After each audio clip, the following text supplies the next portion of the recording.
just causes more of a high morbidity or one that makes you really feel sick. You don't want to work. So this outbreak that I was describing started in 2004 and 2005, and as I said, it started on the islands in the Indian Ocean and on continental India.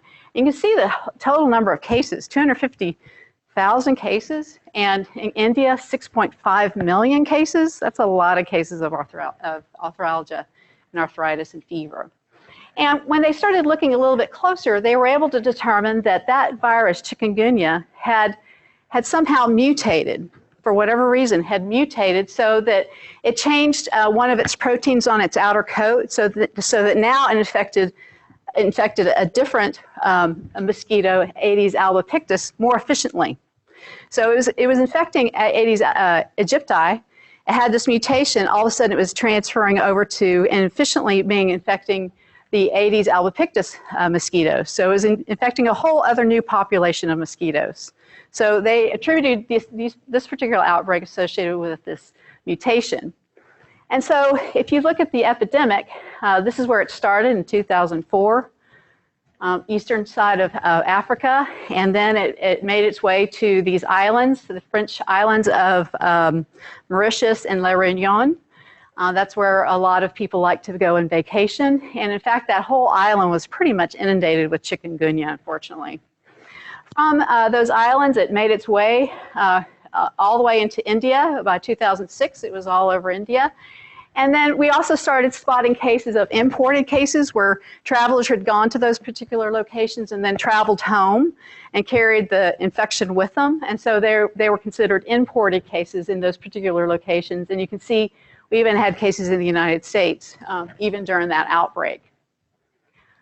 The other thing that I'm pointing out here is that these particular areas in South America also have high rates of dengue virus. So again, dengue virus and chikungunya virus seem to look the same. They're being transmitted by the same mosquito.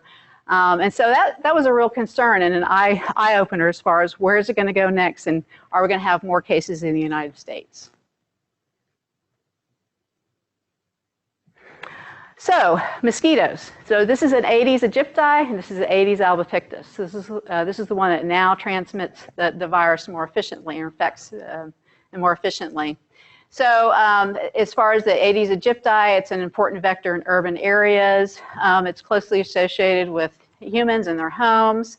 Adult mosquitoes are commonly found indoors.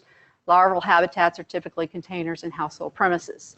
Aedes albopictus, this is the one that really concerns us because it has will probably play a larger role of transmission in the United States because it has a wider distribution. We've got a lot of Aedes albopictus.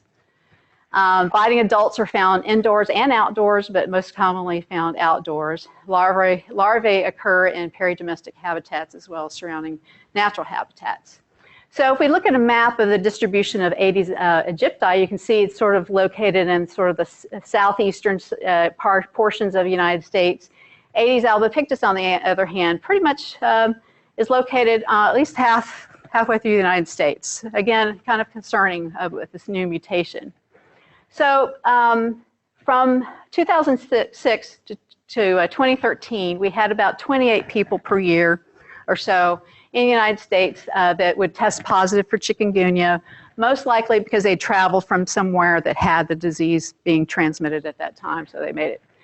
But beginning in 2014, all of a sudden we had a sudden explosion of these cases returning primarily from the Caribbean, in which as of November 18th of 2014, we had 1,850 chikungunya disease cases in the United States. So there was kind of an explosion going on there. 11 of them were locally transmitted cases, and these were located in Florida, meaning that they were able to be locally transmitted. They were viremic enough to transmit to Aedes albopictus mosquitoes to the next person. So, so that was also very concerning. And then all the other cases were associated with those that were travelers, basically. So that, and so as of a couple of days ago, we've had a total of 433 cases in the United States involving 39 states. Those have all been associated with travelers, not local transmission of the infection. So that's good news. So hopefully we're making some progress there. This is a map showing the chikungunya cases in 2014, at which time it was not a nationally notifiable disease. But in 2015, we've made it nationally notifiable, and you can see that there's a lot fewer states associated with these cases, as well as you can also see that there's less locally transmitted cases. So hopefully we're getting the word out. As I said, there's no vaccine, but what would be one good way to try to prevent this infection?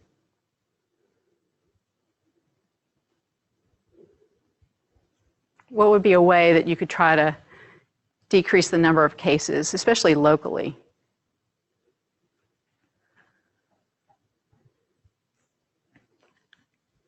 Mosquitoes? West Nile? Get rid of those mosquitoes, or decrease the habitats, you know, the standing water. You want to try to decrease the amount of larvae in those areas so there's less chance of it being transmitted to person. So yeah, so there's some ways that we can try to work against it. We don't have a vaccine or a treatment, but we can at least understand that if the mosquito is important for its transmission, and so we can at least target the mosquito. So what about the economic impact of emerging infectious diseases?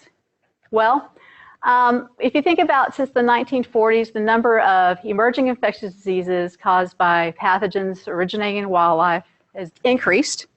So there's a trend for increasing numbers of emerging infectious diseases. It constitute, from the last decade, 52% of the emerging infectious diseases.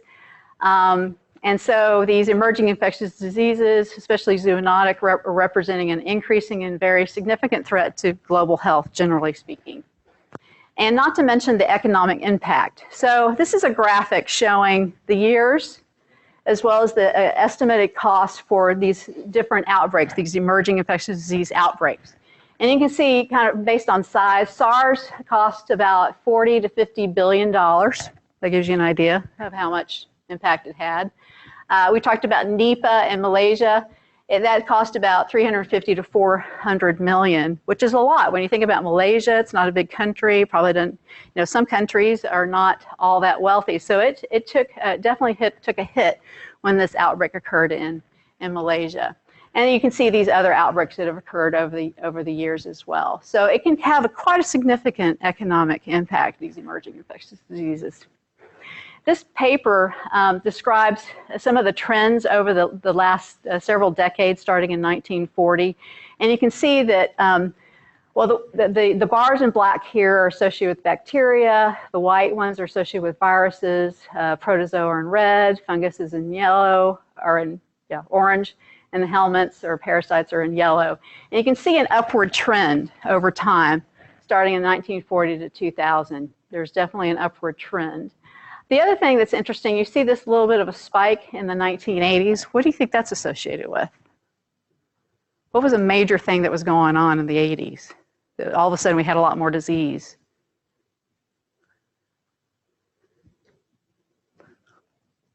I know it's before your time.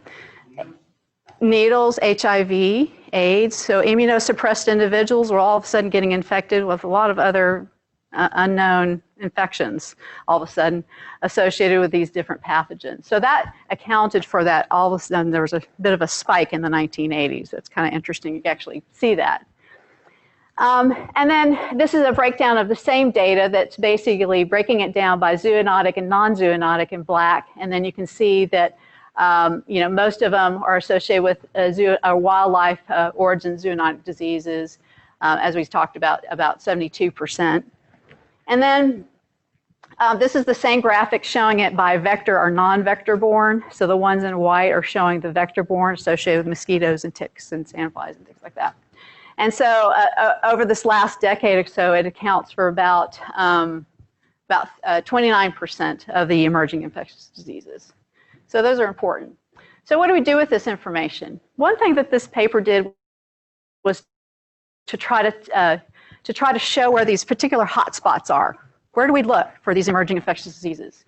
So they basically they use that same data and they mapped it around the globe to find where exactly are we talking about here. Can we use that as a way to predict where the next outbreak might be? And so you can see it broken down by zoonotic pathogens from wildlife, non-wildlife, vector-borne pathogens. Anything look interesting to you, or do you notice anything, any trends? Seems to be hotspots in Africa, especially vector-borne. There's also quite a few going on for zoonotic pathogens associated with India and Southeast Asia. So those are kind of interesting to note. Just due to time, this is a group, if you want to have a look at this really interesting website, it's called Health Map. And what they've done is they launched it in 2011, and what they do is they gather all the reports that are generated real time. So there'll be reports from all over the world saying, we had an outbreak of Ebola, involved this many individuals, it was in this location. And so those types of reports are going on all the time.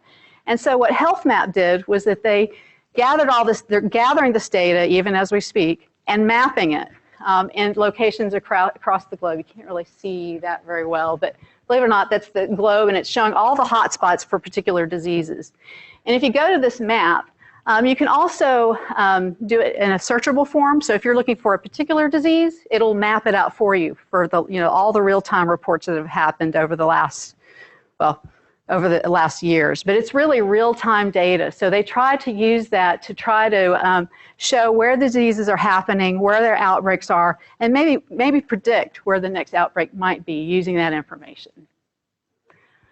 So why do you think there are emerging infectious diseases? Why are we having this problem? Why do you think that is? Increase in population, yeah, increase, right, density, a lot more people. Anything else? Land use, all of a sudden we're sort of taking over a lot more environment. We're cutting down forests. We're building dams. The agriculture is sort of taking over because we need our food sources to take care of this growing population, like you mentioned. There's climate change. I noticed today even the Pope, he's visiting DC today, and he even mentioned climate change to the president today. So it's definitely there, and people are very concerned. As you mentioned, population growth, and then there are also movement. People are moving constantly from the cities to the country. We're having immigrants coming from different countries as well. There's war that can also change dynamics as well. Human behavior, of course, we have our bad habits, and that can also increase our likelihood of having emerging infectious diseases.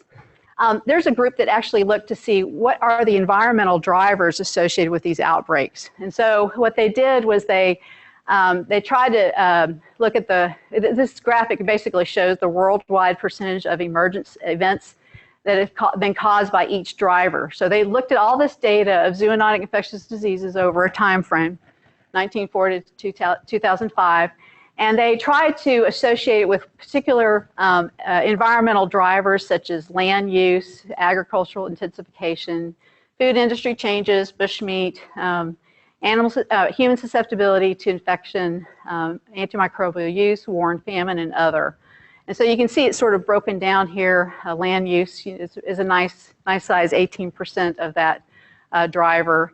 And then they looked at it from from the individual countries and broke it down even further. And they found that almost half of these diseases resulted from changes in land use, changes in agriculture and other food production practices, or through wildlife hunting, which again suggests, the closer you get wildlife and humans together, you're increasing your chances of having a zoonotic disease emergence, which makes sense. So what about international travel? Have you all gone on international vacations? Yeah, they're a lot of fun. How many people do you think are in the air at one time? I didn't give you A, B, or C. 100,000, 500,000, 2 million. Turns out there's about 500,000 people in the air at one time. So we are moving out. We're all over the place. It's very easy to move across the globe without you even developing a fever until you arrive at your home or final destination. So that can be a problem. This is a YouTube video that shows, I'm sure you've seen it, where it's showing all the flights over time, over the 24-hour period. It's kind of neat. All right, some other reasons that maybe we're having these emerging infectious disease events is technology and industry. We're much more global, much more mobile, and we can change our food practices. We can move food across the globe pretty easily as well. We have new technology. There's always organ and tissue transplants, blood donations, drug therapies, lots of other things that can be associated with these emerging infectious disease, not to mention poor health practices, especially public health. There's, particular areas that have prevention programs that have decreased due to economics or whatever, or just poor sanitation. Those are inadequate vector control, as we mentioned, that, vector control is really important. So what are we going to do about these important emerging infectious diseases? So some things that we've done is to try to develop some stockpiles of vaccines and treatments to have them ready in case we have that outbreak, especially in the States. And so as far as infectious diseases associated with zoonotic diseases, we do have a national veterinary stockpile, which has some vaccines that can respond to 17 of the most serious animal disease threats, and they have promised to deploy within 24 hours of an outbreak. And so this is a listing of some of these diseases associated with animals. They can also impact human directly or indirectly, because some of them are actually zoonotic diseases. So that's good to know. There's also a strategic national stockpile that's available for us humans. So they have the same strategy where they have medical supplies and vaccines available to be deployed, I think, within 12 hours. I think they have a higher standard than the animals. And so they can be deployed much more quickly. And so there's a whole system in place from the federal, local, and state governments on how to distribute these efficiently. So that's good. So we have vaccines available. What about vaccines that haven't been approved yet? So we do have some conditional vaccine development regulations that allow us to kind of move it along a little bit quicker through the FDA or USDA.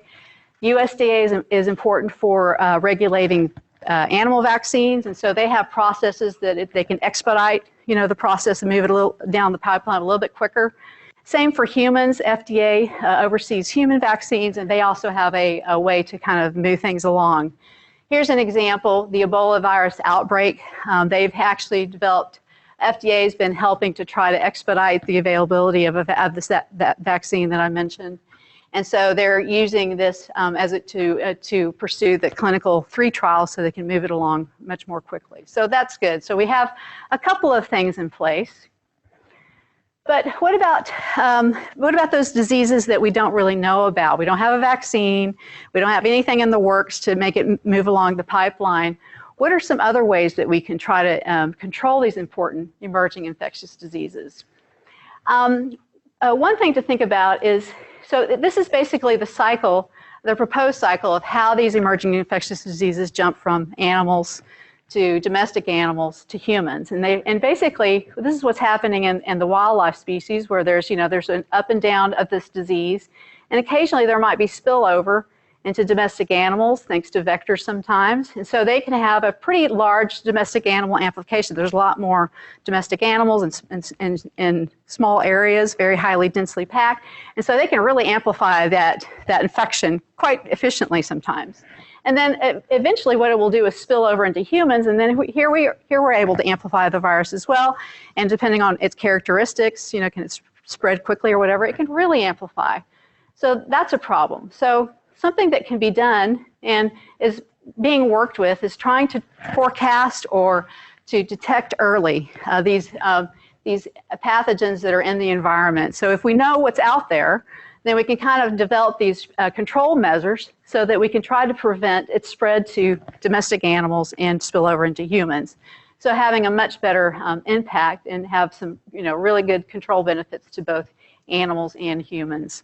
So that's one way to try to control these infectious diseases. And then the other thing is that, and what I'm interested in is really looking at, what do we know about the disease? If we know something about the disease, we could use that to our advantage. Like how does the disease process work exactly? Is it transmitted by a vector or not? What do we know about the vector? Is it, it's like the Albopictus Aedes aegypti story. Are there particular vectors that it really targets, and can we use that to our advantage? What about the host pathogen? What's going on when they actually interact at the very small molecular level? And then what about those human contributing factors? We were talking about driving factors. Is there something that we can do, if we know what's driving it, is there something we can do to try to decrease the amount of drive, to decrease the amount of emergence of these particular diseases? And same for environmental factors. We also want to think about what's going on with the environment. And is there something that we can do to kind of mitigate that, to decrease the amount of these outbreaks that are associated with our practices? So with that, I'm going to stop and answer any questions that you might have. I appreciate your attention. Hopefully that wasn't too much information at once. I wanted to get started at the beginning and talk about where they're coming from, what we can do about them, and have a much better idea and not be so afraid about, these outbreaks. The more we know, the better we can try to get and combat them with the knowledge that we gain from their studies. So with that, I'd like to stop and be happy to answer any questions here or online, whatever's best. How did the animal health community get caught with its pants down with bird flu? Well, bird flu, it's a tricky virus, as you know, even in the human world, because it just takes, a mutation to really, one mutation to really to catch us off guard. So if we don't have a vaccine available that's effective, then that puts us way behind. And so the vaccines that were already available were not effective, so we were trying to develop new vaccines for this new outbreak that just happened recently. So it's the epidemic could just be one mutation which no one can ever catch or anticipate. Yeah, it's the same deal that we're doing with the human influenza. The other thing is for the bird influenza is that it's probably being transmitted by migrating birds.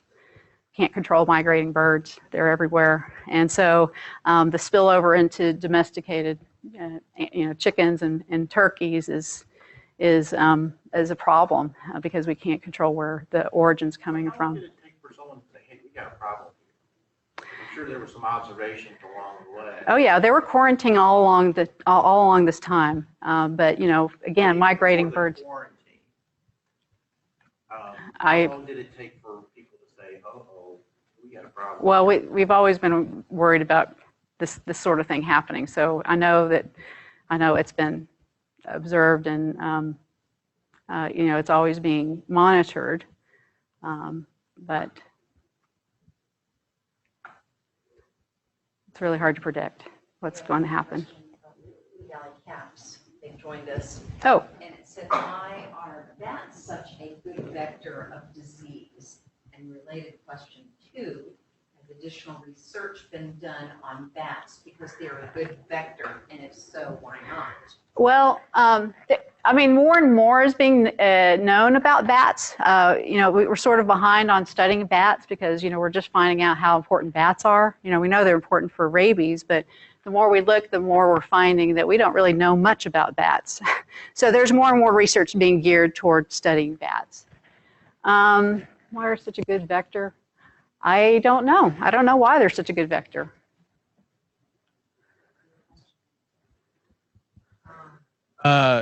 Is like for the source, is bats in general, or is there like one particular bat species that? Depends on the disease. It depends on the disease and how much research has been done to look at, there's a lot of bat species out there. So you can't test every bat species, but they've targeted particular bat species for particular diseases. Like flying foxes are particular ones that are associated with certain diseases. Fruit bats are associated with other diseases. So they're getting closer to getting it down, fine-tuned to the bat stage. So we just don't know a whole lot. We need to know more. Any other questions online?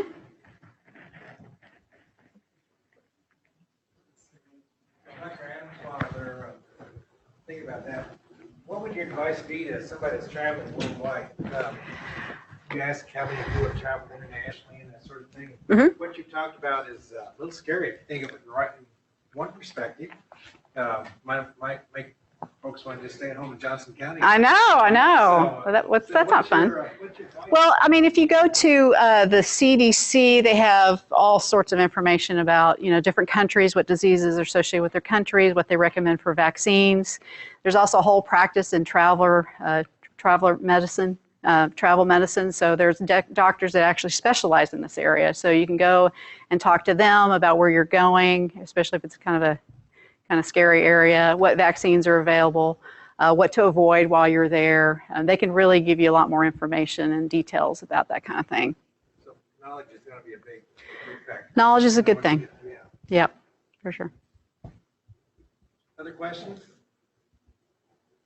We're pretty much out of time, so let's thank Dr. Adams for her presentation today. Thanks. I also wanted to mention, and I know that Martha's going to talk about this at some point, but we are going to have a One Health online course next summer. And so if you want to find out more about it, we'll have more information, and Martha will definitely have more information about this online course. It'll start next summer in June. 1st through June 22nd. It'll be a hybrid course, so the first day would be one where you come and get used to an online course and make sure you know what you're doing. And then there's a group project. We'll handle it by Google Docs, and you'll collaborate and actually do a project presentation on the last day. And this is for, That will also be a face-to-face. So more information is coming. yeah, more information is coming, so stay tuned. Plug in your mind for So, and it's for juniors, seniors? juniors and seniors. Juniors and seniors. And it's no credit, no college credit, but give you an online experience for a college type credit. College course. And it's on One Health. Be interesting. Good. Sounds exciting. Yeah, thank you. So one of the goals in presentations throughout this fall and spring are to show you the breadth of veterinary medicine. And today we've got a very good example of someone who went to veterinary college and went on and got a PhD and did something quite different than what most of you probably think about in terms of traditional veterinary practice. So hopefully we can broaden your horizons a little bit. I think you can all see that there's a deep need for scientists and veterinarians and people to work in this area. The world gets smaller physically because of people travel so easily and travel around the world.